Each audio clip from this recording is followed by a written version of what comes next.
জাহান্নামের অতল গহ্বরে আগুনের ছোঁয়া লাগে এক ধরনের গাছ হয়, কাঁটাযুক্ত দুর্গন্ধযুক্ত একটা গাছ, এটার নাম জাক্কুম। জেনে রাখবেন কি নাম? জাক্কুম। বিশ্বনবী বললেন তিরমিজির বর্ণনায়, জাক্কুমের একটা টুকরা যদি আল্লাহ দুনিয়াতে ফেলে, পুরো দুনিয়াটা দুর্গন্ধে সয়লাব হয়ে যাবে। পুরো দুনিয়ার মানুষগুলো জাক্কুমের গন্ধে ওই জায়গায় শেষ, পুরো দুনিয়াটা নষ্ট হয়ে যাবে। ওই কাঁটাযুক্ত জাক্কুম তাদেরকে দেয়া হবে, ক্ষুধার চোটে জাক্কুমই খাইতে শুরু করবে। আহা, খেতেও পারবে না, গিলতেও পারবে না, এবার কয় পানি দাও। জাহান্নামীদের জন্য 4 ধরনের ঝর্ণা আছে।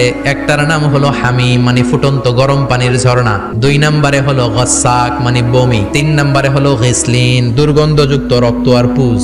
4 নম্বরে হচ্ছে মোহল, পোড়া তেল। খা, দাউ দাউ করে এগুলো থেকে আগুন জ্বলবে, তৃষ্ণার চোটে এগুলোই খেতে চাইবে।